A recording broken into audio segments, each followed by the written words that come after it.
I really wish we'd stop glorifying men who are reckless and get themselves or other people killed. Look at this. Here's another example. In case you didn't see it, this old dude thought it was a great idea to hike on the hottest day ever in Death Valley. And shocker, he ended up dead. But look, he lived to be outdoors, even he died doing what he loved, blah, blah, blah. Oh, look, he lived for adventure. I don't know. After reading this article in the LA Times, it sounds more like he lived to fulfill his own, like, self-gratification, avoiding his wife, and just doing whatever he wanted without caring whatsoever about the risk that he put himself or even his whole family in. Right, because now he's got a widow. And of course his wife is like, but he went having accomplished something he wanted to do. I mean, I understand why she's saying this. She knows who she married, I guess. But I want to point out some really important things in this story. First of all, this man ignored multiple warnings from literally the experts, park rangers and stuff like that, saying, please do not hike after 10 a.m. It's dangerous. But I want to hike. He actually did an interview with the LA Times just before dying. And he was so determined to finish what he'd set out to do. He declined offers of assistance, toxic masculinity, pride, overconfidence, right?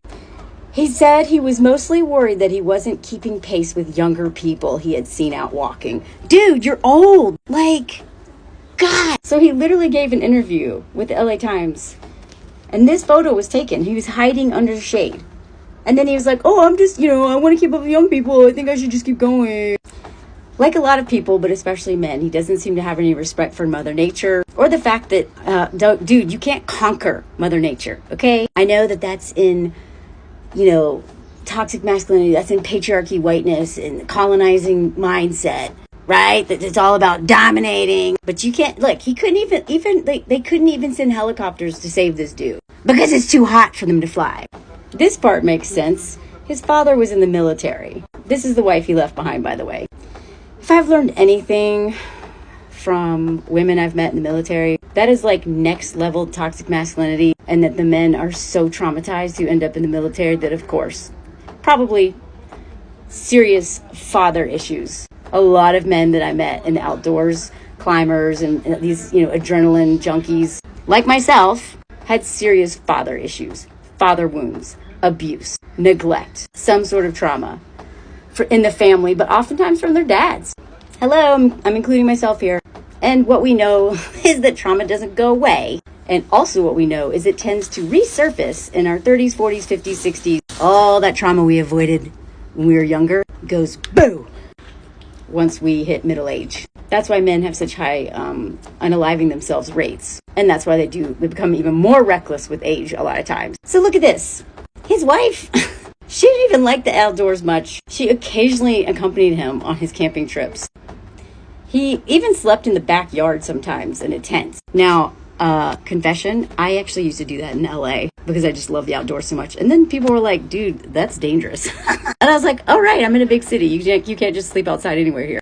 Anywho, look at this part. He didn't tell her he was heading to Death Valley. She just thought her husband was going out hiking or something, and then he never came home. Real thoughtful husband there, right? This poor woman, look at this. When he didn't return, I thought, that rascal, he just took off because he knows it's hard for me to let him go.